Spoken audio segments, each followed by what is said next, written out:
Good morning dear student. आज की class में हम लोग सॉल्व करेंगे आईईआरटी एंट्रेंस एग्जाम 2015 में पूछे गए क्वेश्चंस को। सबसे पहले डियर स्टूडेंट मैथ के क्वेश्चंस को सॉल्व करेंगे, उसके बाद से फिजिक्स के, फिर केमिस्ट्री के। डियर स्टूडेंट जितने भी क्वेश्चन पूछे गए हैं आईईआरटी एंट्रेंस एग्जाम 2015 में, टोटल क्वेश्चन अति महत्वपूर्ण क्वेश्चन है।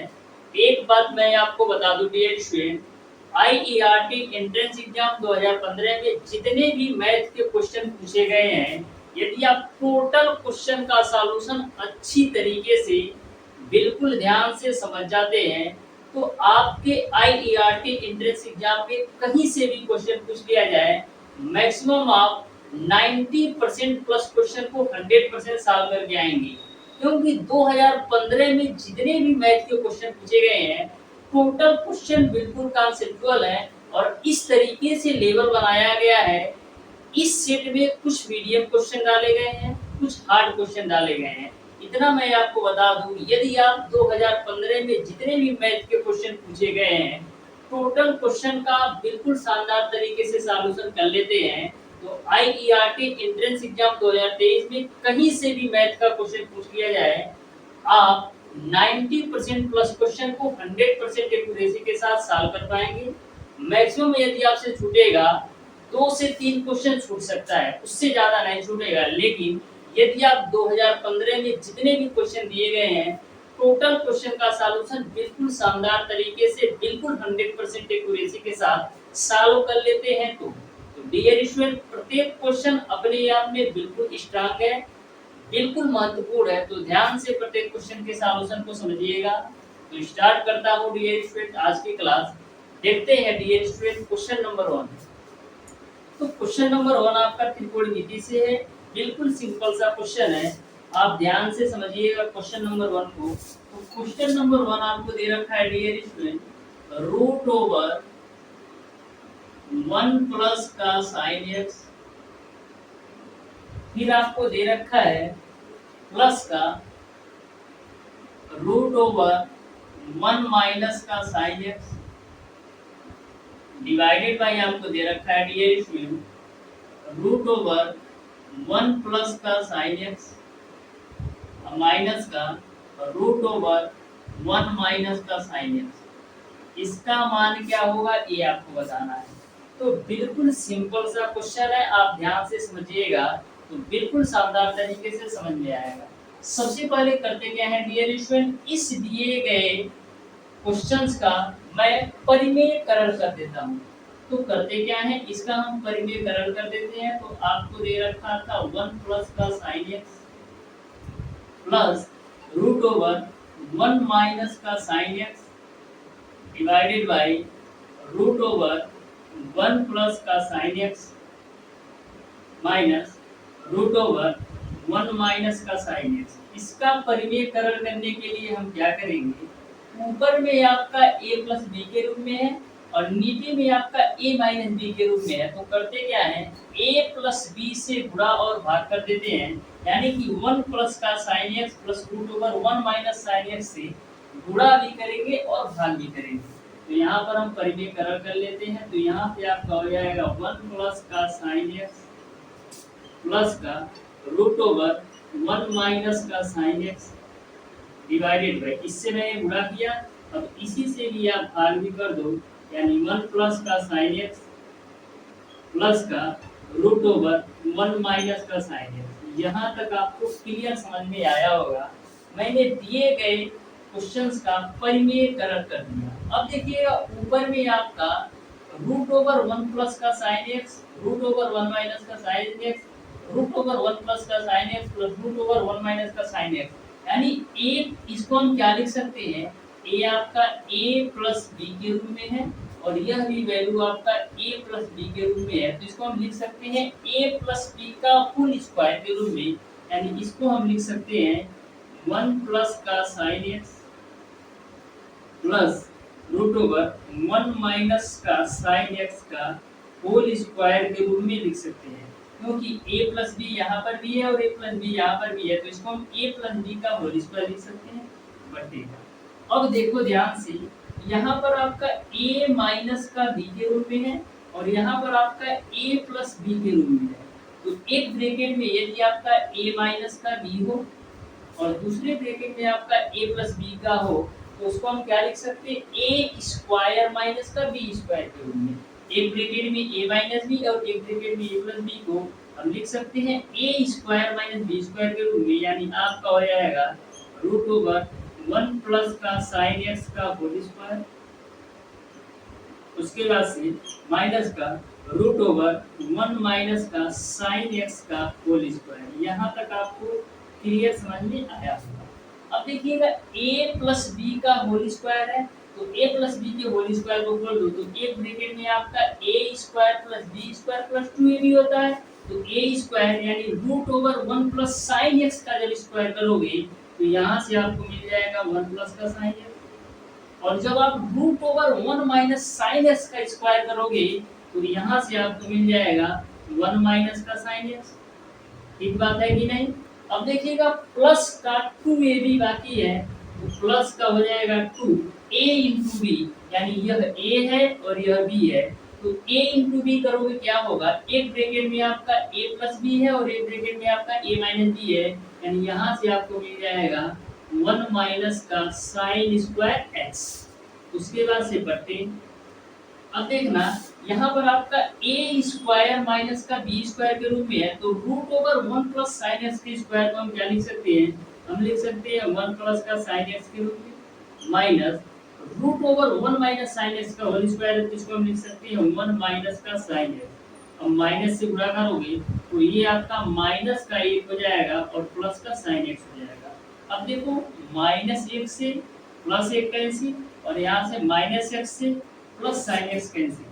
यहाँ से डियर स्टूडेंट आप ध्यान से देखना, एक एक जोड़ोगे तो आपको मिल जाएगा 2, और ये आपका प्लस का 2 है ही, तो root over 1 minus sine square x को हम क्या लिख सकते हैं, 1 माइनस साइन स्क्वायर एक्स को हम लिख सकते हैं कास स्क्वायर एक्स, और कास स्क्वायर एक्स को जब कौड़ी से बाहर निकालोगे तो मिल जाएगा आपको कास एक्स।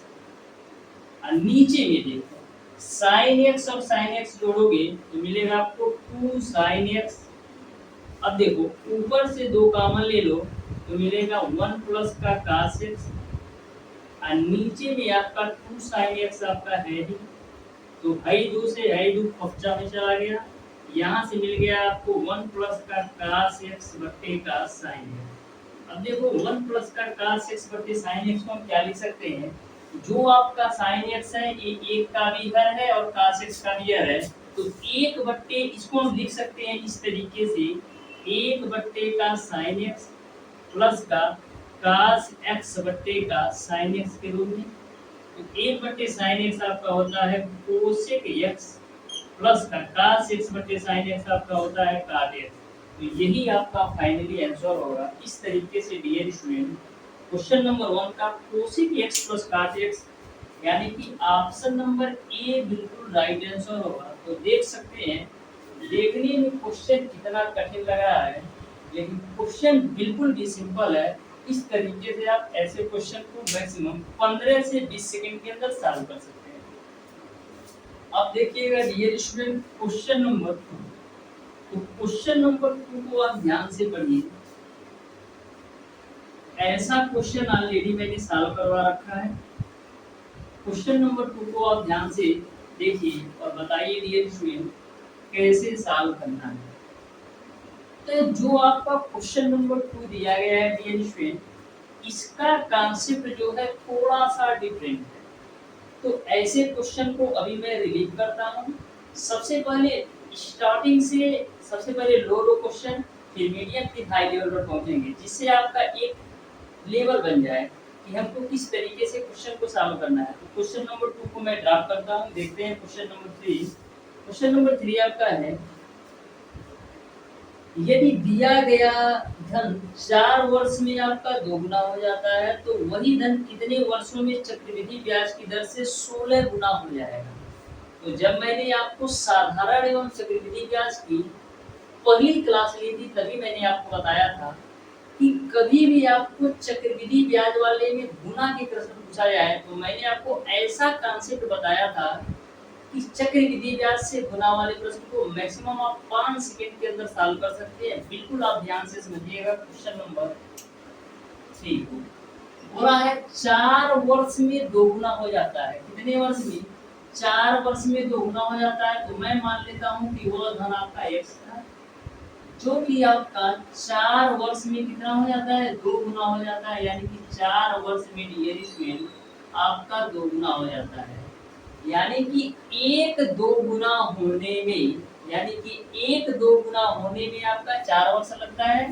तो दूसरा 2 गुना होने में कितना वर्ष लगेगा? दूसरा 2 गुना होने में भी 4 वर्ष लगेगा। तो दूसरा 2 गुना कितना होगा? 2 का 2 गुना हो जाएगा आपका 4x। फिर तीसरा 2 गुना होने में भी आपका 4 वर्ष लगेगा। तीसरा 2 गुना होगा तो 4x का 2 गुना आपका 8x हो जाएगा। फिर आपका यहीं से आपका एक बार आप चौथा 2 गुना कर लीजिए तो 8 गुना कितना हो जाएगा? 16। तो 4 वर्ष यहाँ पर और लगेगा 1 2 गुना होने में। तो इस तरीके से आप देख सकते हैं, हमको बताना था कि 16 गुना होने में कितने वर्ष लगेंगे।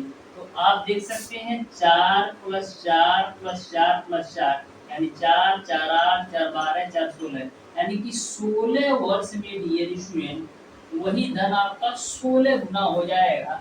इस तरीके से डियर स्टूडेंट क्वेश्चन नंबर 3 का ऑप्शन नंबर बी बिल्कुल राइट आंसर हो जाएगा। तो ध्यान में रखिएगा, चक्रवृद्धि ब्याज में गुना वाले प्रश्न कभी भी आपसे पूछा जाए तो आपको ऐसे ही सॉल्व करना है। देखिए मैंने किया क्या, क्वेश्चन में ऐसा बोला गया था कि 4 वर्ष में 2 गुना हो जाता है। यानी कि 1 2 गुना होने में 4 वर्ष लगता है। तो दूसरा 2 गुना होने में भी 4 वर्ष लग रहा होगा। फिर इसी धन का 2 गुना होने में फिर 4 वर्ष लग रहा होगा। फिर इसी धन का 2 गुना होने में फिर 4 वर्ष हो लग रहा है। यानी कि 16 वर्ष हो गया। यदि आपसे इसी क्वेश्चन में पूछ लिया जाता कि 64 गुना होने में कितने साल लगेंगे, तो देखो 1 गुना और कर दो, 1 गुना और करोगे 16 का तो 32 गुना हो जाएगा। तो 4 वर्ष यहाँ और आ जाएगा। आपको 64 गुना पहुंचना है तो 32 का 2 गुना करोगे तो 64 हो जाएगा। यानी 4 वर्ष और लग जाएगा। तो 16 साल तो यही तक था। 16 4 20 और 4 24 यानी 24 साल में 64 गुना हो जाता है। तो बिल्कुल आपको समझ में आ गया होगा। चक्रवृद्धि ब्याज के गुना वाले प्रश्न आपसे छूटना नहीं चाहिए। अब देखिएगा डियर स्टूडेंट क्वेश्चन नंबर 4। तो ध्यान से देखिएगा डियर स्टूडेंट क्वेश्चन नंबर 4 को भी। क्वेश्चन नंबर 4 है आपका डियर स्टूडेंट, यदि 1449 ABC में इस प्रकार बांटे जाते हैं कि उनके हिस्सों का अनुपात आपका 1/6, 1/3 और 1/10 है, तो B का हिस्सा कितना है ये आपको बताना है। A B C के हिस्सों का जो अनुपात दे रखा है, A B और C के हिस्सों का जो अनुपात दे रखा है इन्होंने दे रखा है 1/6, 1/3 और 1/10 के रूप में। तो यह जो आपका अनुपात दे रखा है ये आपका फ्रैक्शन के रूप में दिया है, भिन्न के रूप में दिया है। तो सबसे पहले इसको हम नेचुरल नंबर में चेंज कर लेते हैं। तो क्या करते हैं, 6 3 और 10 का एलसीएम कितना होगा? 30। तो 30 में आप सारी संख्याओं से गुणा कर दो। तो 30 में आप सारी संख्याओं से गुणा कर दोगे तो यहाँ पर आपको क्या मिलेगा? 5 अनुपात, यहाँ पर आपको मिलेगा 10 अनुपात और यहाँ पर आपको मिलेगा 3 अनुपात। यानी कि A B C के जो धन का अनुपात है वो आपका 5 अनुपात 10 अनुपात 3 है। अब डियर स्टूडेंट क्वेश्चन में ऐसा बोला गया है कि 1449 रुपया A B C के बीच डिवाइड किया जाता है, जबकि A B C के धन का अनुपात 5 अनुपात 10 अनुपात 3 आपने देखा है। यानी कि 5 और 10 15 और 3 18 यानी 18 अनुपात की जो वैल्यू है, 18 अनुपात की जो वैल्यू है वो आपका 1449 रुपया। तो 1 अनुपात की वैल्यू कितना हो जाएगा? 1 अनुपात की वैल्यू आपका हो जाएगा 1449/18। आपको बताना है डियर स्टूडेंट बी का हिस्सा कितना है। तो बी को कितने अनुपात में पैसा मिल रहा है? बी को मिल रहा है 10 अनुपात में। 1 अनुपात की वैल्यू 1449, तो 10 अनुपात की वैल्यू कितना हो जाएगा? दोनों साइड आप 10 से गुणा कर दो तो 10 अनुपात की वैल्यू निकल जाएगी। अब देखो 2 से काटेंगे, 2 9 18, फिर ये आपका 2 25 10, फिर 5 9 से काट लो तो हो जाएगा आपका 9 × 9 बचे 5 4 9 6 54, फिर 9 एकम 9, यानी कि जो 10 अनुपात की वैल्यू आ जाएगी वो आपको मिल जाएगी 161 गुणे 5। तो 161 गुणे 5 कितना होगा, 5 एकम 5, 5 36, 5 एकम 5 दिन, यानी 805 रुपया जो है बी का हिस्सा आएगा। इस तरीके से क्वेश्चन नंबर 4 का डियर स्टूडेंट ऑप्शन नंबर ए बिल्कुल राइट आंसर होगा। ऑप्शन नंबर ए बिल्कुल राइट आंसर होगा। अब देखिएगा dear student question number next question, तो नेक्स्ट क्वेश्चन को आप ध्यान से देखिएगा कैसे सॉल्व करना है। क्वेश्चन नंबर 5 है आपका, यदि आयताकार पर्वत की लंबाई आपका 40% बढ़ा दी जाए और उसकी चौड़ाई 30% कम कर दी जाए तो नए प्लाट का क्षेत्रफल पुराने प्लाट के क्षेत्रफल की अपेक्षा क्या होगा, ये आपको बताना है। कोई प्लाट है जिसकी लंबाई को 40% बढ़ाया जाता है और चौड़ाई को 30% घटाया जाता है, तो नए प्लाट का क्षेत्रफल में क्या अंतर आएगा, ये आपको बताना है। तो सबसे पहले डियर स्टूडेंट मैं मान लेता हूँ कि प्लाट का जो प्रारंभिक लंबाई है L1 था और जो प्रारंभिक चौड़ाई आपका B1 था। तो प्रारंभिक लंबाई मैं मान लेता हूँ 100 था और प्रारंभिक चौड़ाई भी मैं मान लेता हूँ 100, क्योंकि कोई भी चीज अपने आप में 100% होती है। फिर क्वेश्चन में पूछा गया है कि लंबाई को 40% बढ़ा दिया जाए, तो पहले 100 था तो अब कितना हो जाएगा 140, और चौड़ाई को बोला जा रहा है 30% घटा दिया था, तो पहले आपका 100 था, 30% घटाने के बाद 70 हो जाएगा। तो सबसे पहले आप L1 और B1 से आप A1 की वैल्यू निकालो, तो यहाँ से आपको A1 की वैल्यू क्या मिल जाएगी, 100 गुणे का 100, यानी A1 की वैल्यू आपको मिल जाएगी 10,000।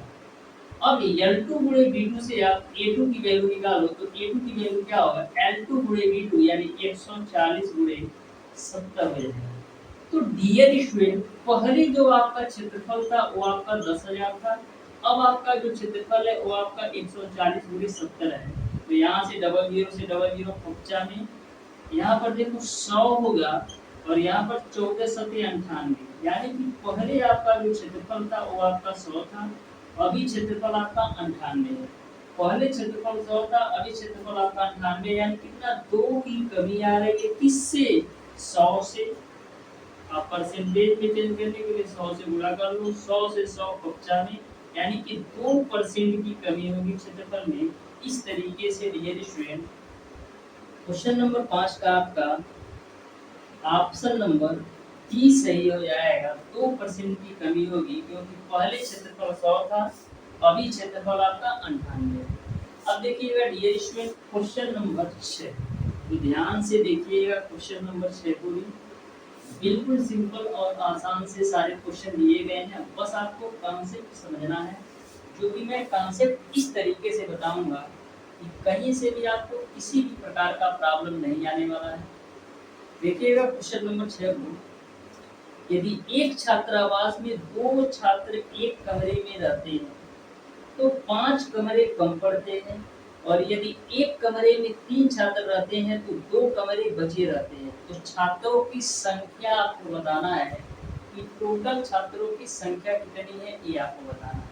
तो बिल्कुल ध्यान से, दिमाग से, दिल और दिमाग आप 2 मिनट के लिए लगा लीजिए, मैं आपको बिल्कुल क्लियर कर दूंगा।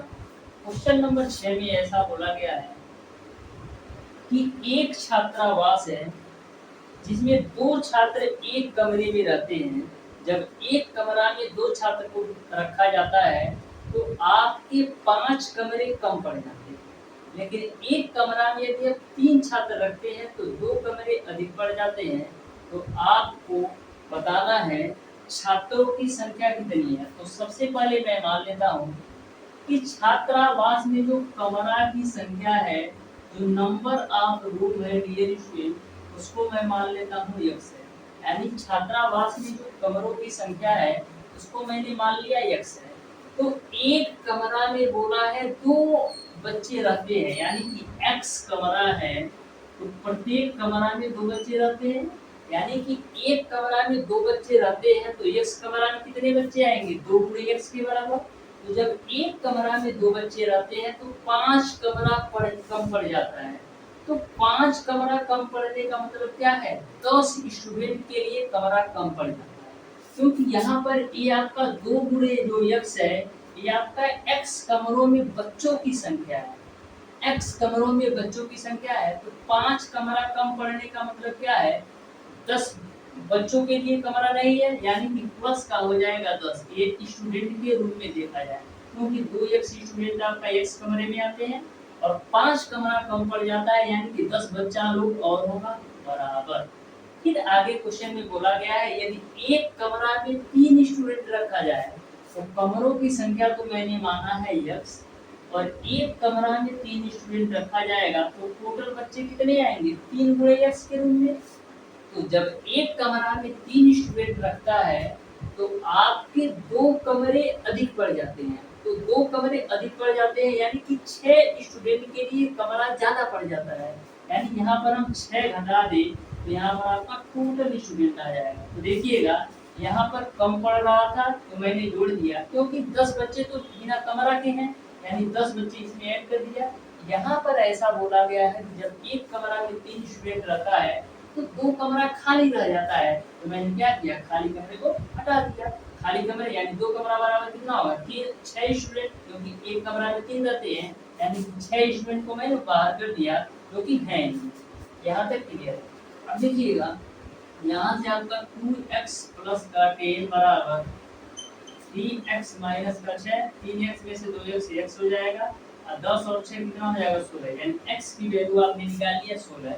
आपको निकालना है टोटल स्टूडेंट की संख्या, तो टोटल स्टूडेंट की संख्या आपका यही है, चाहे यहाँ से आप निकाल लो चाहे यहाँ से निकाल लो, टोटल स्टूडेंट की संख्या निकल जाएगा।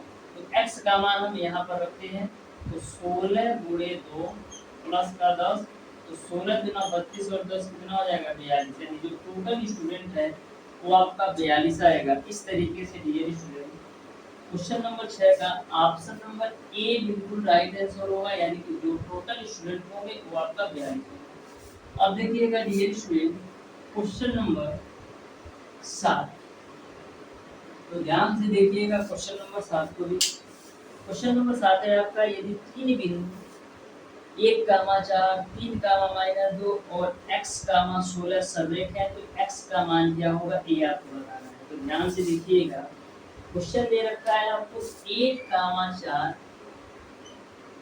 और दूसरा पॉइंट है आपका 3, -2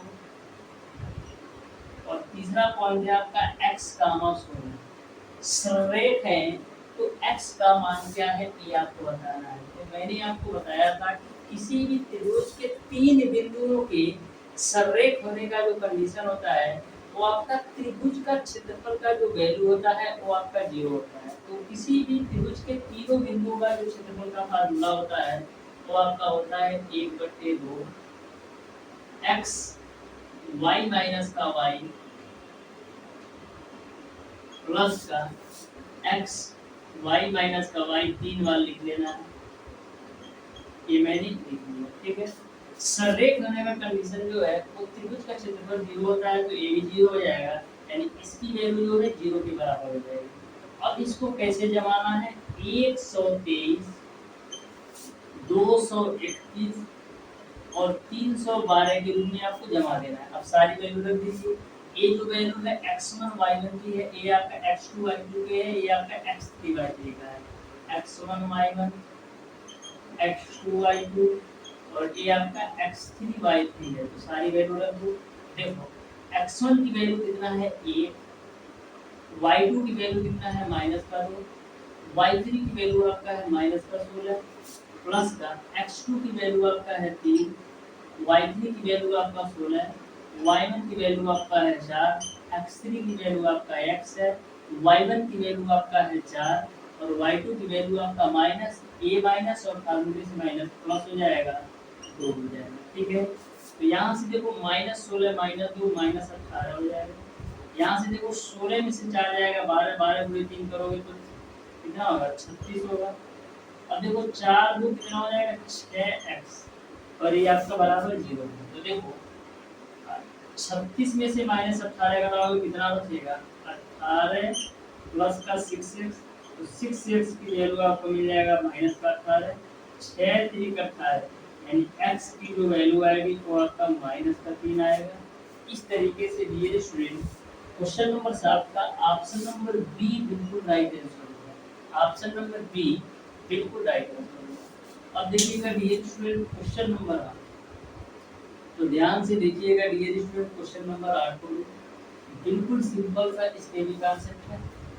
तो क्वेश्चन नंबर 8 है आपका डियर स्टूडेंट, ए ने एक व्यवसाय रुपया 3000 लगाकर शुरू किया, 6 माह बाद बी ने भी उसमें 2000 लगा दिए, यदि वर्ष के अंत में उन्हें 2600 रुपए का लाभ हुआ तो उसमें बी का क्या हिस्सा होगा ये आपको बताना है।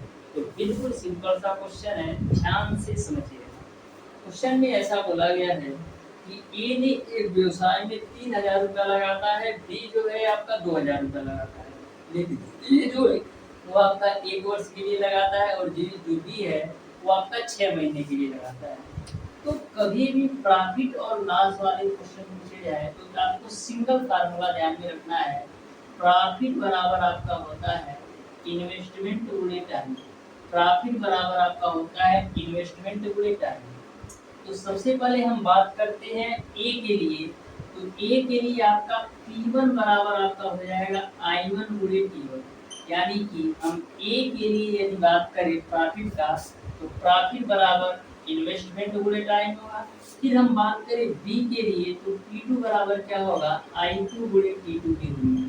मैंने ए के लिए P1 I1 और T1 यूज किया है और बी के लिए P2 I2 और T2 यूज किया है, जहाँ पर P आपका प्रॉफिट है, I आपका इन्वेस्टमेंट है और T आपका टाइम है। यहाँ तक आपको क्लियर है। तो यहाँ से आप P1 बट्टे P2 की वैल्यू निकाल लीजिए, यानी कि प्रॉफिट का अनुपात निकाल लीजिए, लाभ का अनुपात निकाल लीजिए। तो यहाँ से P1 बट्टे P2 की वैल्यू क्या हो जाएगी, इन्वेस्टमेंट कितना है ए का जो इन्वेस्टमेंट है वो आपका है 3000 रुपया, कितने समय के लिए 12 महीने के लिए। और जो बी का इन्वेस्टमेंट है वो आपका 2000 रुपया, कितने समय के लिए 6 महीने के लिए। आई 3 जीरो से आई 3 जीरो कच्चा है और ये आपका 6 दूना 12, आई 2 से आई 2 खत्म, यानी कि P1 बटे का P2 की जो वैल्यू आएगी वो आपका आएगा 3:1, यानी कि जो P1 का लाभ है वो आपका 3 अनुपात में है और जो P2 का लाभ है वो आपका 1 अनुपात में है। P1 का जो लाभ है वो आपका 3 अनुपात में है और P2 का जो लाभ है वो आपका 1 अनुपात में है, यानी A का जो लाभ है वो आपका 1 अनुपात में 3 अनुपात में और जो B का लाभ है वो आपका 1 अनुपात में।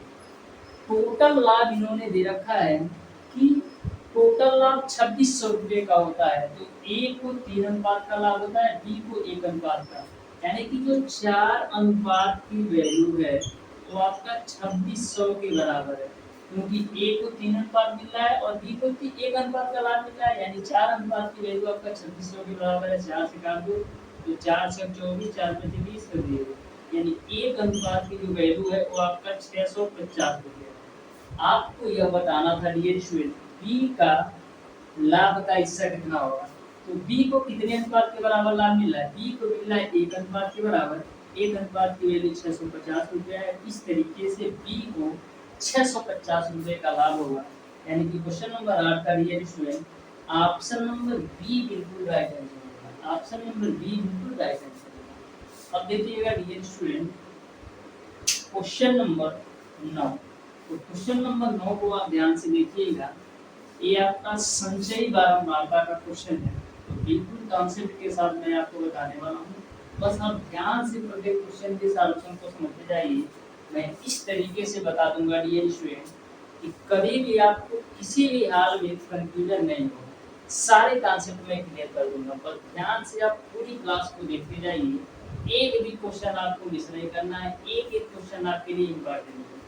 तो क्वेश्चन नंबर 9 को हम लिखते हैं, आप ध्यान से देखिएगा कैसे सॉल्व करना है क्वेश्चन नंबर 9। तो यहाँ पर आपका भार किग्रा में दे रखा है, 35 छात्रों की बात हो रही है। भार आपको दे रखा है जो कि किसमें है, किग्रा में। उसके बाद से आपका छात्रों की संख्या दे रखा है, यानी कि नंबर ऑफ स्टूडेंट दे रखा है, ठीक है। तो यहाँ पर सबसे पहले हम लिख लेते हैं, भार दे रखा है 35, 36, 37, 42, 45। 35, 36, 37, उसके बाद से 42 है, उसके बाद से आपका है 45, ये आपका भार है। फिर यहाँ पर नंबर ऑफ स्टूडेंट, छात्रों की संख्या दे रखा है 14, 5, 9, 3, 4। 14, 5, 9, 3, 4, यानी कि 35 केजी के 14 बच्चे हैं, 36 केजी के 5, 37 के 9, 42 के 3 और 45 के 4। ये आपका आई की वैल्यू होती है और ये आपका एक्स की वैल्यू होती है। तो सबसे पहले हम आई इंटू एक्स की वैल्यू निकाल लेते हैं। तो आई इंटू एक्स की वैल्यू निकालो, क्या आएगा, 35 गुणे 14 करो तो 14 25 70 होगा। फिर 14 42 और 7 कितना होगा, 49 होगा। फिर 36 गुणे 5 करो तो 36 बचे कितना होता है, 180 हो जाएगा। फिर 9 गुणे 37 करो तो 9 गुणे 37 कितना होगा, 9 गुणे 37 कितना होगा, 9 सत्ते 63 को 3 आखिर बचे 6 और 9 3 27 3 30 3 37 हो जाएगा। फिर उसके बाद से 42 गुणे 3 करो तो 3 दूना 6 और 3 चौक 12।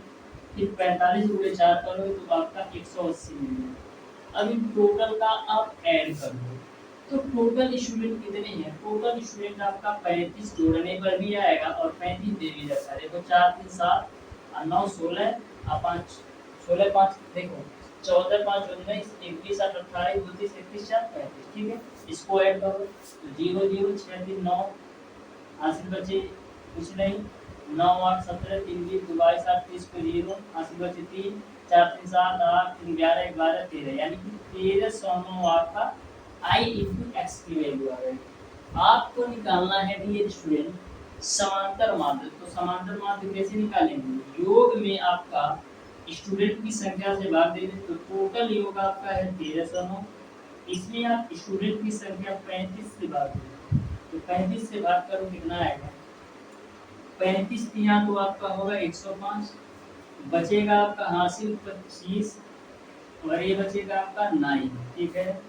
फिर आपको क्या करना है, 35 सत्ते करना। तो 35 सत्ते कितना होगा, 35 सत्ते 7 बचे 35 को 5 और 7 3 21 और 3 24, यानी कि 245।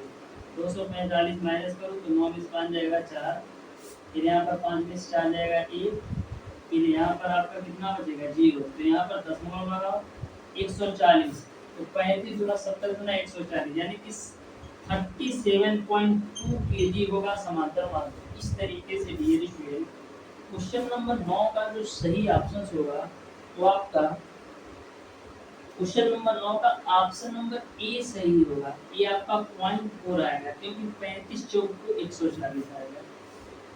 इस तरीके से यह भी क्वेश्चन आपको समझ में आ गया होगा, क्योंकि बिल्कुल कॉन्सेप्चुअल मैंने आपको बताया है, कहीं से भी किसी भी प्रकार का घुमाया नहीं है, सारे कॉन्सेप्ट मैंने क्लियर किया है।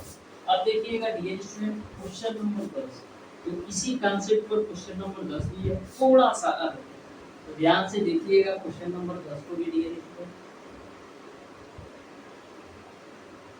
तो क्वेश्चन नंबर 10 है आपका डियर स्टूडेंट, किसी परीक्षा में गणित में 50 विद्यार्थियों के 50 में से प्राप्तांक नीचे दिए गए, प्राप्तांकों की माध्यिका क्या है ये आपको बताना है। तो प्राप्तांकों की माध्यिका क्या है, तो ध्यान से क्वेश्चन को देखिएगा।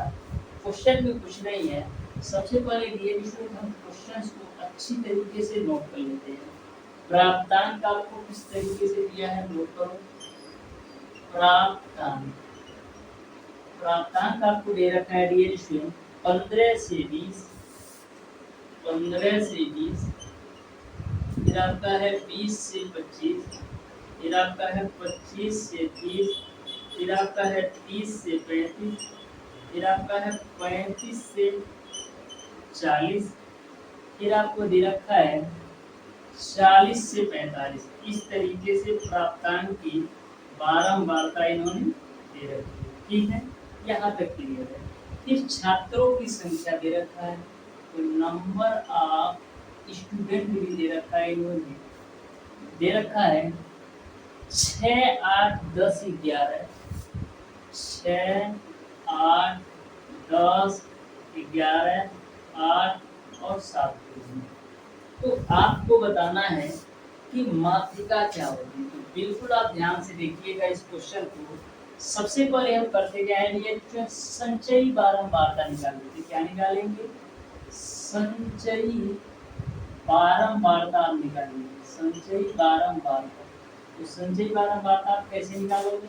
तो सबसे पहले आपका 6 आता है, फिर 6 में 8 जोड़ दो 14 आ जाएगा, फिर 14 में 10 जोड़ दोगे तो 24 आ जाएगा, फिर 24 में 11 जोड़ दोगे कितना आएगा? 35 आ जाएगा, फिर 35 में 8 जोड़ दोगे कितना होगा? 43 हो जाएगा। ठीक बात है कि नहीं? 35 में 8 जोड़ोगे कितना होगा? 43 होगा, फिर 43 में 7 जोड़ोगे तो 50 हो जाएगा। यानी संचयी बारंबारता इस तरीके से निकालते हैं। सबसे पहले पहला नंबर लिख लो, फिर दूसरे के लिए पहले में दूसरा जोड़ दो, फिर तीसरे के लिए पहला दूसरा तीसरा जोड़ दो, फिर चौथे के लिए पहला दूसरा तीसरा चौथा जोड़ दो, फिर पांचवें के लिए पहला दूसरा तीसरा चौथा पांचवा जोड़ दो, फिर छठवें के लिए पहला दूसरा तीसरा चौथा पांचवा छठवा जोड़ दो। यहाँ तक आपको क्लियर है। अब डियर स्टूडेंट हम n की वैल्यू निकाल लेते हैं। तो n की वैल्यू क्या आएगी? n की वैल्यू आपका संचयी बारंबारता है 50, तो 50/2 यानी कितना आ गया? 25 आ गया। यानी कि आपका जो मध्यमान आ गया वो आपका 25 आ गया। अब आपको देखना है कि इस संचयी बारंबारता में जो आपका 25 है किसके किसके विचार है।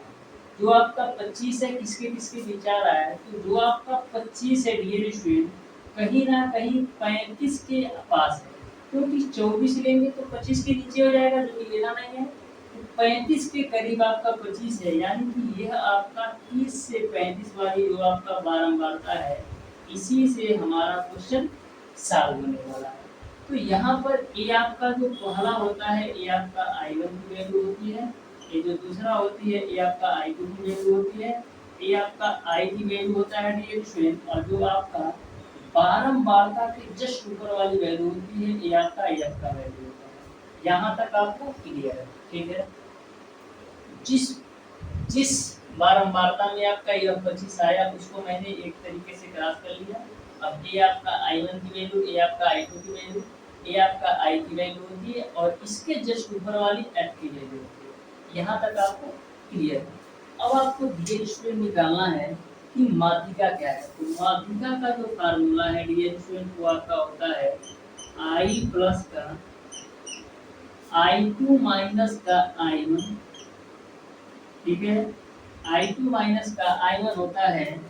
उसके बाद से डियर स्टूडेंट आपका थोड़ा सा फार्मूला में कंफ्यूजन है, एक बार देख लेते हैं।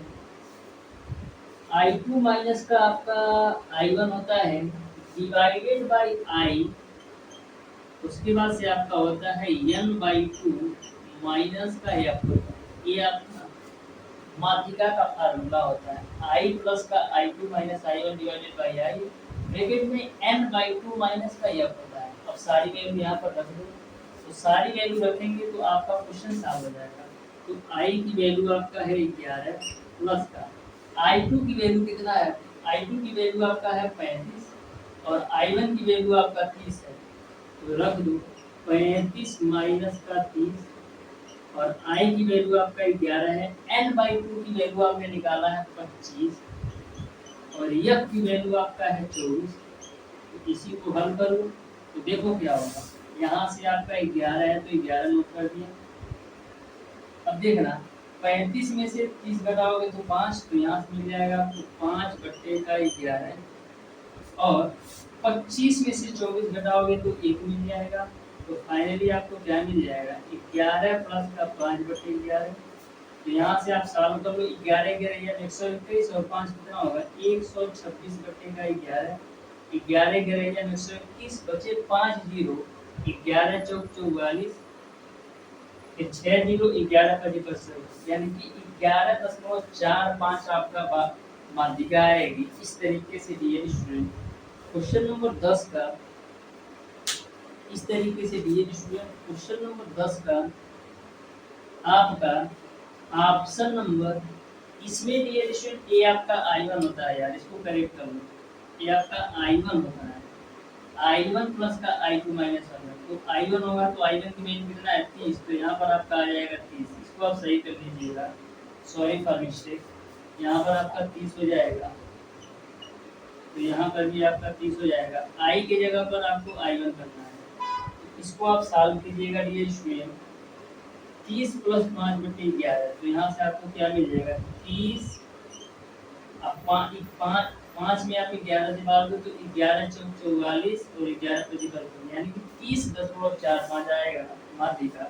इस तरीके से डियर स्टूडेंट क्वेश्चन नंबर 10 का ऑप्शन नंबर सी सही हो जाएगा, 30.45। तो ध्यान में रखिएगा, आपको यदि आप ग्राफ मॉडल क्वेश्चन पूछे तो माध्यिका का यही फार्मूला है, m बराबर I1 प्लस का I2 minus I1 divided by I, bracket में n/2 माइनस का m। अब देखिएगा डियर स्टूडेंट क्वेश्चन नंबर क्या है, तो ध्यान से देखिएगा डियर स्टूडेंट क्वेश्चन नंबर क्या है, वो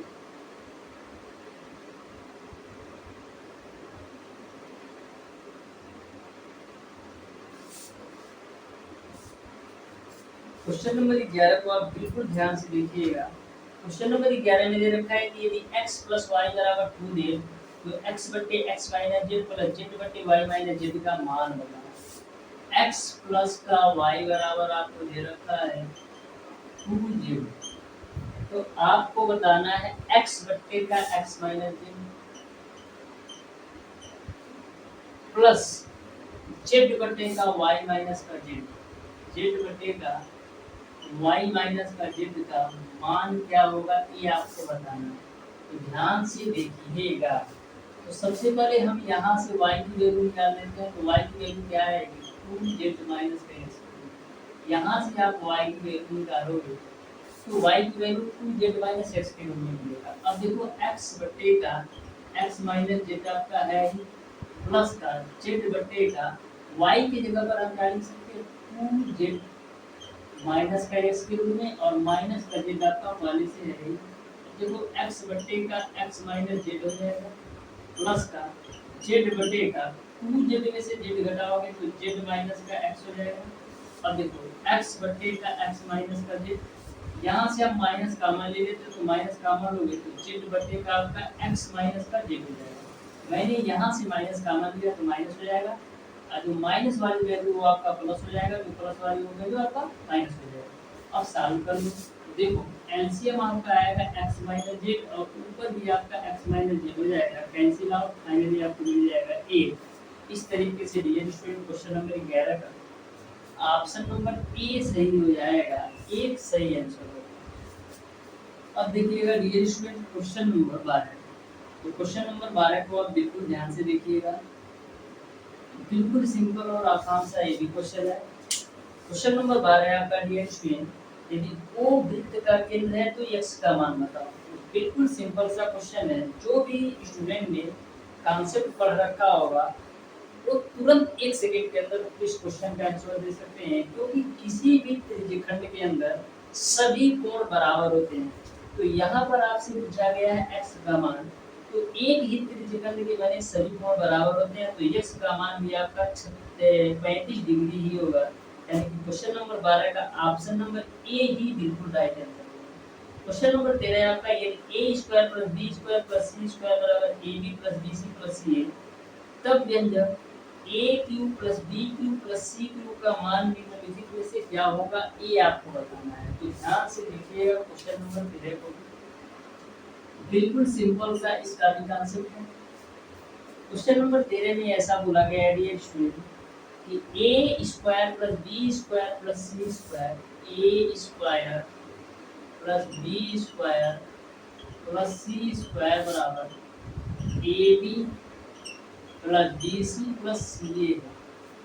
तो आपको यह बताना है कि a cube plus b cube plus c cube का मान क्या होगा। इसका मान क्या होगा a cube plus b cube plus c cube का मान क्या होगा ये आपको बताना है।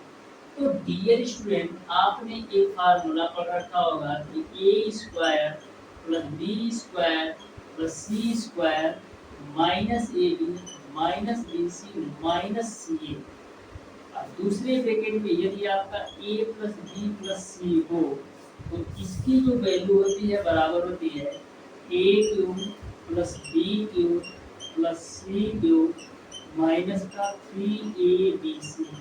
यह आपने फार्मूला ऑलरेडी पढ़ रखा होगा।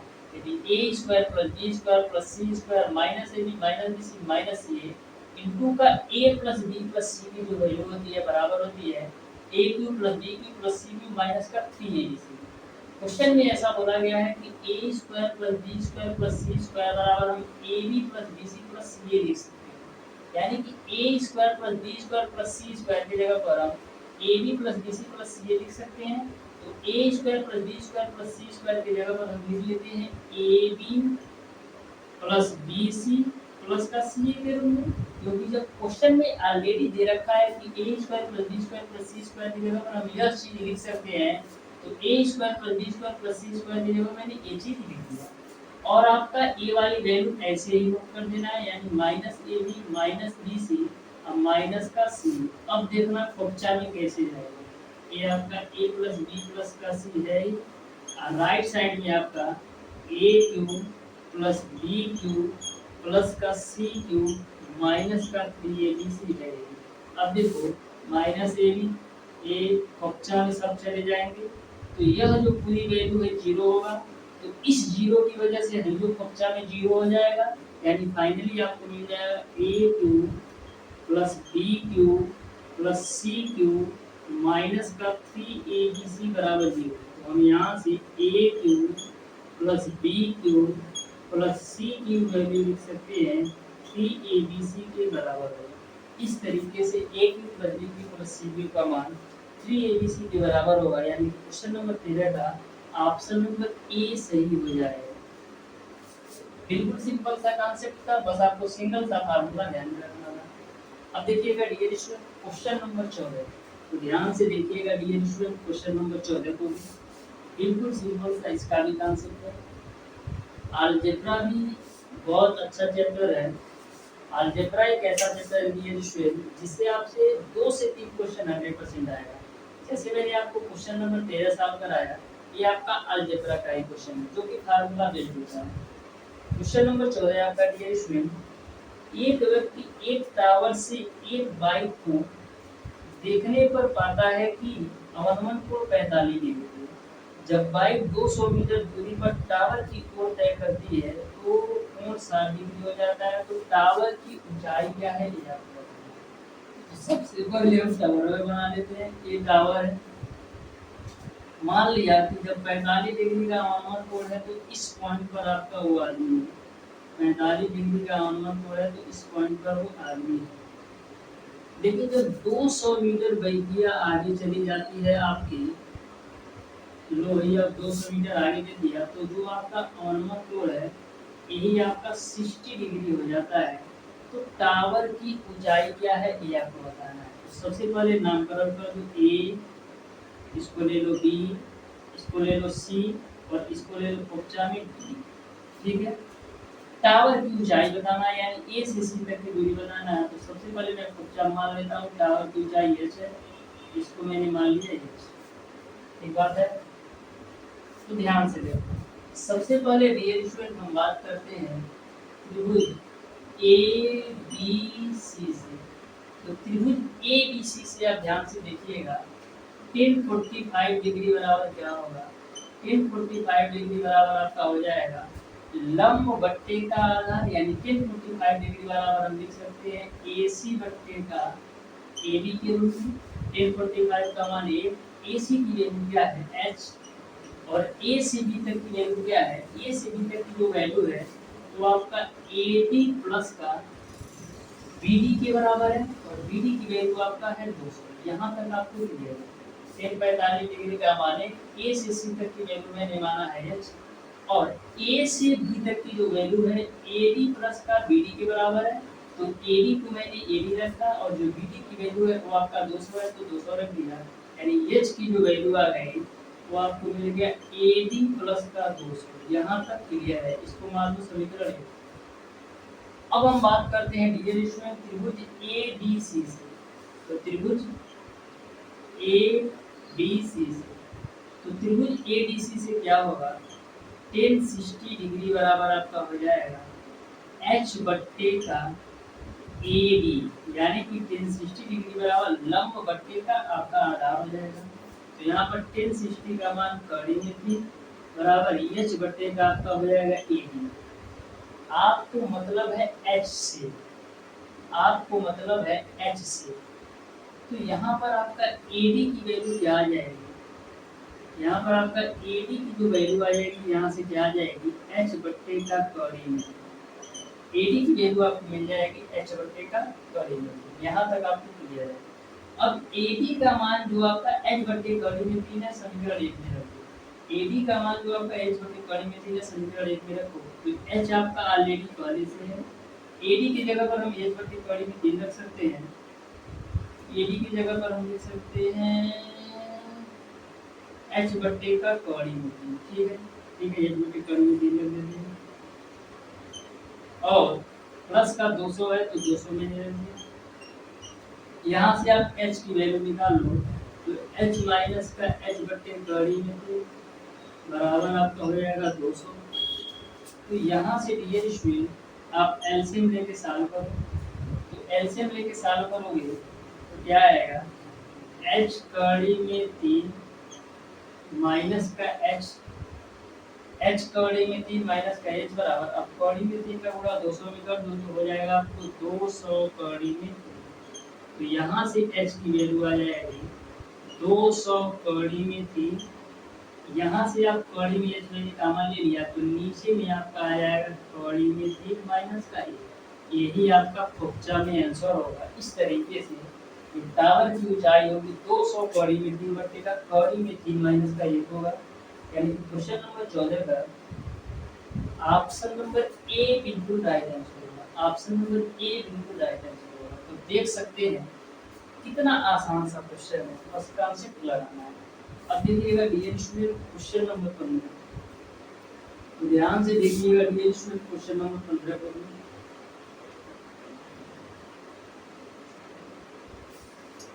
कभी भी आपके एग्जाम में डियर स्टूडेंट यदि आपसे टफ क्वेश्चन पूछा जाता है जिसमें आपको ऐसा लगता है कि ज़्यादा टाइम लगेगा, उसको सॉल्व करने की ज़रूरत नहीं है। हमेशा आप सिंपल क्वेश्चन को सॉल्व कीजिए, क्योंकि आपको भी पता है कि प्रत्येक क्वेश्चन से हमको 4 नंबर मिलने वाला है। चाहे हम टफ क्वेश्चन सॉल्व करें, चाहे हम इजी क्वेश्चन सॉल्व करें, चाहे मॉडरेट। तो सबसे पहले उन क्वेश्चनों को सॉल्व कीजिए जो बिल्कुल कम समय में 100% एक्यूरेसी के साथ सॉल्व करें। तो सबसे पहले आप बिल्कुल सिंपल जितने भी क्वेश्चन आप 100% एक्यूरेसी के साथ सॉल्व कर सकते हैं उनको सॉल्व करें। उसके बाद से यदि लास्ट में आपको टाइम बचता है तो टफ क्वेश्चन को सॉल्व करें। यदि आपका टफ क्वेश्चन बिल्कुल सही लगता है तो ही आपको आंसर ठीक करना है, वरना छोड़ देना है। अब देखिएगा डियर स्टूडेंट क्वेश्चन नंबर 15 को। तो क्वेश्चन नंबर 15 को आप ध्यान से देखिएगा।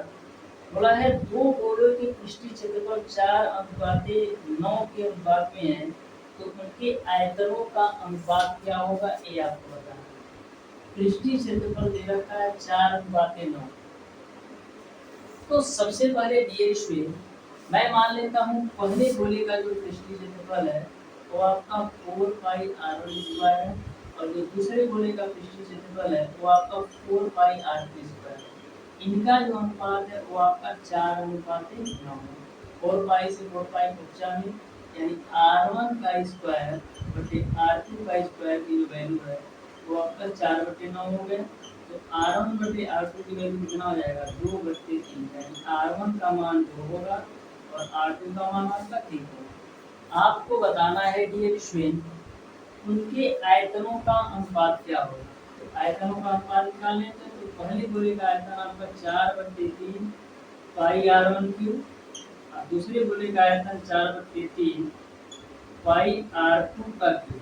4/3 पाई से 4/3 पाई 50 r1 का क्यूब। r1 की वैल्यू 2 है, 2 का क्यूब करोगे आप, और r2 की वैल्यू 3 है, 3 का क्यूब करोगे 27। यानी कि आयतन में जो अनुपात होगा वो आपका 8:27 होगा। इस तरीके से क्वेश्चन नंबर 15 का डियर स्टूडेंट आपका ऑप्शन नंबर सी बिल्कुल राइट आंसर होगा 8:27। अब देखिएगा डियर स्टूडेंट क्वेश्चन नंबर 16। तो ध्यान से देखिएगा डियर स्टूडेंट क्वेश्चन नंबर 16 को। बिल्कुल सिंपल से इसके भी कॉन्सेप्ट है। बिल्कुल आप ध्यान से देखते जाइए, प्रत्येक क्वेश्चन आपको समझ में आएगा।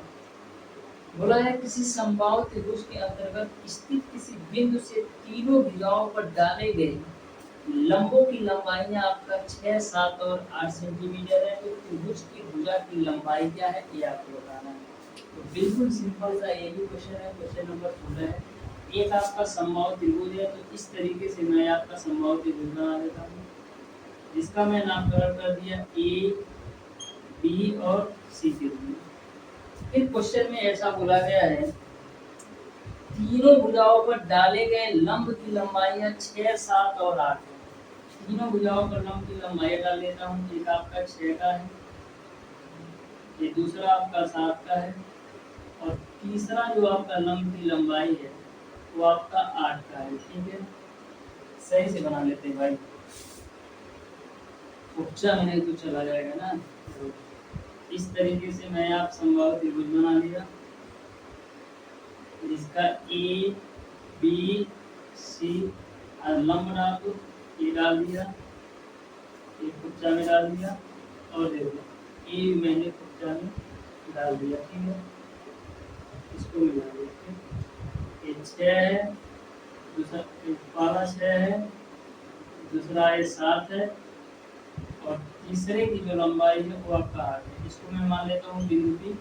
ए से डाला गया लंब बिंदु पी पर है और बी से डाला गया लंब क्यू पर है और ए से डाला गया आर है। तो सबसे पहले डियर स्टूडेंट, समबाहु त्रिभुज का क्षेत्रफल क्या होता है? समबाहु त्रिभुज का जो क्षेत्रफल होता है वो आपका क्या होता है? समबाहु त्रिभुज का क्षेत्रफल होता है कॉर्डी में 3/4 गुणे भुजा का स्क्वायर। समबाहु त्रिभुज का जो क्षेत्रफल होता है वो आपका कॉर्डी में 3/4 भुजा का स्क्वायर। जो आपके समबाहु त्रिभुज का क्षेत्रफल होगा वो किसके बराबर होगा? समबाहु त्रिभुज का जो क्षेत्रफल होगा तो त्रिभुज ए ओ सी के क्षेत्रफल प्लस त्रिभुज ए ओ बी के क्षेत्रफल प्लस त्रिभुज पी ओ सी के क्षेत्रफल के बराबर होगा। यानी कि जो आपका समबाहु त्रिभुज का क्षेत्रफल होगा वो त्रिभुज के क्षेत्रफल A O C plus A O B plus B O C के बराबर होगा। बी ओ सी के बराबर होगा। ये बात आपको क्लियर है। यानी समबाहु त्रिभुज का क्षेत्रफल इस त्रिभुज के क्षेत्रफल, इस त्रिभुज के क्षेत्रफल और इस त्रिभुज के क्षेत्रफल के बराबर होगा। अब देखिए मैं मान लेता हूँ कि जो आपका समबाहु त्रिभुज है इसकी जो प्रत्येक भुजा है वो आपका x है, तो यह भी आपका x होगा और यह भी आपका x होगा। तो कॉर्डी में 3/4 गुणे x स्क्वायर हो जाएगा समबाहु त्रिभुज। यानी कि यह त्रिभुज का क्षेत्रफल, यह त्रिभुज का क्षेत्रफल, यह त्रिभुज के क्षेत्रफल के योग के बराबर होगा समबाहु त्रिभुज का क्षेत्रफल। तो कितना हो जाएगा? 7, 6, 13 और 8 कितना होगा? 21x डिवाइडेड बाय 2 होगा। यानी यह त्रिभुज का क्षेत्रफल, यह त्रिभुज का क्षेत्रफल, यह त्रिभुज का क्षेत्रफल निकालोगे तो 21x डिवाइडेड बाय 2 होगा। 7 और 8 15 और 6 21/2। अब देखो x से x बचा भी, यहाँ से 2 दूना 4 हो जाएगा। यानी मिल जाएगा आपको कॉर्डी में 3/2 इनटू का x बराबर 21 मिल जाएगा। तो यहाँ पर देखो कॉर्डी में 3x बराबर आपको मिल जाएगा 42। अब देखो x बराबर क्या मिल जाएगा? 42 बटे का कॉर्डी में 42 बटे कॉर्डी में 3 को हम क्या लिख सकते हैं? 14 कॉर्डी में 3। इस तरीके से तो समबाहु त्रिभुज की प्रत्येक भुजा होगी वो आपका 14 कॉर्डी में 3 होगा। यानी कि क्वेश्चन नंबर 16 का ऑप्शन नंबर सी बिल्कुल राइट आंसर होगा। प्रत्येक भुजा 14 कॉर्डी में 3 होगा। अब देखिएगा रियल स्टूडेंट क्वेश्चन नंबर 17, तो ध्यान से देखिएगा रियल स्टूडेंट क्वेश्चन नंबर 17 बोलिए। इस बार इसका भी कॉन्सेप्ट रियल स्टूडेंट बिल्कुल क्लियर है। तो क्वेश्चन नंबर 17 है आपका रियल स्टूडेंट, बोला है x² माइनस y² का मान x³ minus x² y minus xy² plus y³ और x³ माइनस y³ का लॉसर क्या है ये आपको बताना है। यानी कि क्वेश्चन नंबर 17 में आपको लॉसर की वैल्यू निकालना है। दे रखा है आपको x² माइनस का y², x² माइनस का y²। दूसरी वैल्यू आपको दे रखा है x³ minus x² y, x³ minus x² y और दे रखा है आपको xy² एक्स वाई स्क्वायर, फिर उसके आगे आपको दे रखा है प्लस का वाई क्यूब, फिर नेक्स्ट दे रखा है आपको एक्स क्यूब माइनस का वाई, इसका लॉसर क्या है ए आपको, तो x square minus y square को हम क्या लिख सकते हैं, एक ब्रैकेट में एक्स प्लस वाई और दूसरे ब्रैकेट में हम लिख सकते हैं एक्स माइनस वाई। अब इस वाली वैल्यू को ध्यान से देखना, सारे में इन दोनों से हम एक्स स्क्वायर कॉमन ले लेते हैं, तो एक्स स्क्वायर कॉमन लोगे तो एक्स माइनस वाई मिलेगा, इन दोनों से आप माइनस का, इन दोनों से आप वाई स्क्वायर कॉमन ले लो तो मिलेगा आपको एक्स, वाई स्क्वायर ना कॉमन लो, इन दोनों से चलो वाई स्क्वायर कॉमन ले लेते हैं, तो जब वाई स्क्वायर कॉमन ले लोगे तो क्या मिलेगा आपको वाई माइनस का एक्स मिलेगा, ठीक है। वाई स्क्वायर कॉमन लोगे तो यहाँ से वाई और यहाँ से माइनस का एक्स मिलेगा, ठीक है। वाई स्क्वायर कॉमन ले ले, ठीक, या तो हम ले लेते हैं माइनस का वाई स्क्वायर कॉमन ले लो, तो माइनस का वाई स्क्वायर जब कॉमन ले हुए तो यहाँ से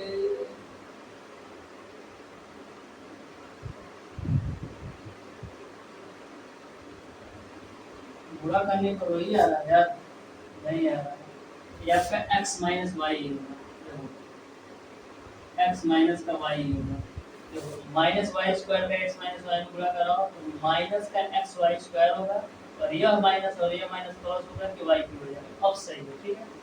अब देखो यहाँ से इसको हम क्या लिख सकते हैं, इसको हम लिख सकते हैं D square x square minus का वाई स्क्वायर एक ब्रैकेट में आएगा, और एक ब्रैकेट में आपका आ जाएगा x minus y, x square minus y square को लिख सकते हैं x plus y, x minus y, और ब्रैकेट में आपका एक्स माइनस वाई के रूप, अब इस वाली वैल्यू को लिखते हैं a cube minus b cube मिल दिया है, इसको हम लिख सकते हैं a minus b a square plus B square plus a b Q.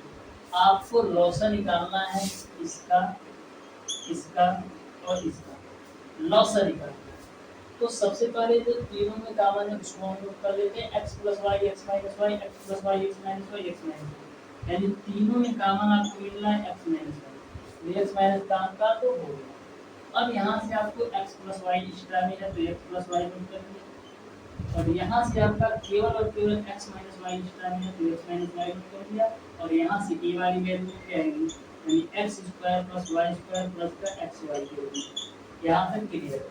अब देखिएगा ये आपका x प्लस वाई है तो x प्लस वाई रखो, x माइनस वाई का x माइनस वाई में कराओगे तो x माइनस वाई का होल स्क्वायर हो जाएगा, और ये आपका x square plus y square plus का एक्स वाई है, यही आपका लॉस हो जाएगा। इस तरीके से डियर स्टूडेंट क्वेश्चन नंबर 17 का आपका जो सही आंसर होगा वो आपका x plus y x minus y का whole square x square plus x y plus का वाई स्क्वायर, यानी ऑप्शन नंबर ए बिल्कुल राइट है, ऑप्शन नंबर ए बिल्कुल राइट है।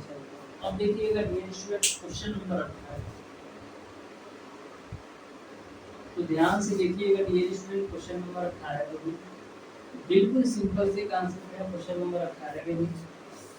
क्वेश्चन नंबर 18 आपका है कि sine 45 degree into cos 15 degree का मान होता है, sine 45 degree into cos 15 degree का मान होता है, साइन 45 डिग्री इनटू का cos 15 डिग्री का मान होता है। त्रिकोणमिति एक ऐसा क्वेश्चन है जिससे आपके एग्जाम में 10 से 12 क्वेश्चन 100% पूछा जाना है, तो त्रिकोणमिति के किसी भी क्वेश्चन को आप मिस नहीं कीजिएगा।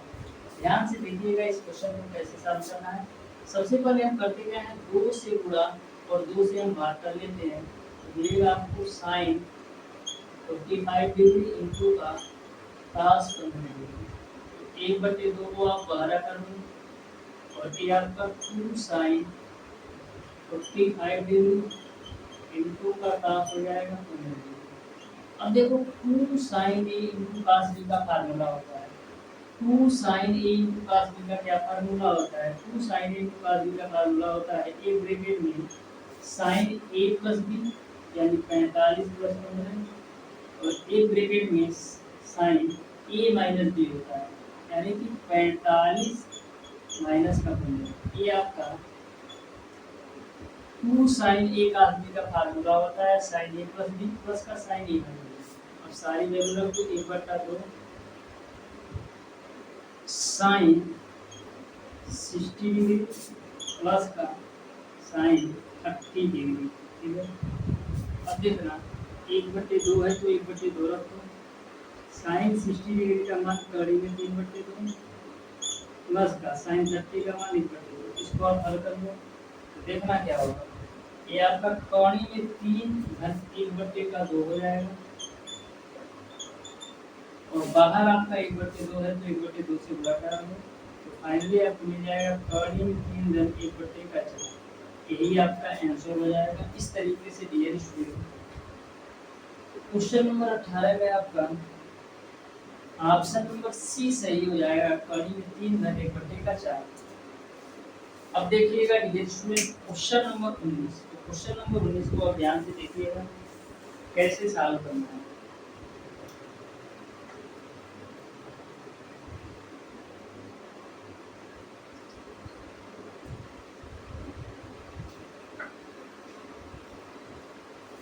तो क्वेश्चन नंबर 19 आपका इस प्रकार से है डियर स्टूडेंट, यदि बिंदु 4, 3 किसी त्रिभुज के गुरुत्व केंद्र हो एवं x, y -3, 7 और 9, 7 हो तो त्रिभुज का क्षेत्रफल क्या होगा ये आपको बताना है। तो ऑलरेडी मैंने त्रिभुज के क्षेत्रफल का फार्मूला बता रखा है, x y - y x y - y x - y 3 बार लिख लेना है, 123, 231, 312 आपको जमा करना है। तो यहाँ पर क्वेश्चन कुछ अलग है क्योंकि केंद्रक दे रखा है। तो त्रिभुज के केंद्रक का फार्मूला क्या होता है, x बराबर आपका होता है x1 plus x2 plus x3 divided by 3 और y बराबर आपका होता है y1 प्लस का y2 प्लस का y3 डिवाइडेड बाय 3। तो ध्यान से देखो क्वेश्चन नंबर 19 को आप लोगों को सॉल्व करना है। तो जो आपका केंद्रक दे रखा है ये 4, 3, तो x की जगह पर आपका आ जाएगा 4, x1 x2 x3 की वैल्यू यहाँ पर रख दो, डिवाइड बाय 3 करो तो यहाँ से आपको x की वैल्यू मिलेगी, y की वैल्यू आपको दे रखा है 3, तो 3 रखोगे, y1 y2 y3 divide by 3 करोगे तो यहाँ से आपको y की वैल्यू मिलेगी। इस तरीके से जब x और y की वैल्यू आपको मिल जाएगी तो त्रिभुज के तीनों बिंदु के निर्देशांक भी मिल जाएंगे, x y का मिल गया, फिर दूसरा दे रखा है ये और c नंबर का दे ही रखा है। तो यहाँ से जब आपको तीनों बिंदुओं के निर्देशांक मिल जाएंगे तो वहां से आप त्रिभुज का क्षेत्रफल ज्ञात कर लीजिएगा। तो इस क्वेश्चन को सॉल्व करके बताइएगा कौन सा ऑप्शन सही है। तो डियर स्टूडेंट अब देखिएगा डियर स्टूडेंट क्वेश्चन नंबर 20, तो ध्यान से देखिएगा डियर स्टूडेंट क्वेश्चन नंबर 20 को। गर्मी तो कुछ ज़्यादा ही है, तो डियर स्टूडेंट रखते हैं आज की क्लास को यहीं तक क्योंकि गर्मी बहुत ज़्यादा हो रही है। मिलते हैं नेक्स्ट क्लास में। नेक्स्ट क्लास में डियर स्टूडेंट मैं 4 से 5 जो भी बचे क्वेश्चन है उसको सॉल्व करने का प्रयास करूँगा। तो आज की क्लास आपको कैसी लगी, मिलते हैं नेक्स्ट क्लास में, तब तक के लिए धन्यवाद।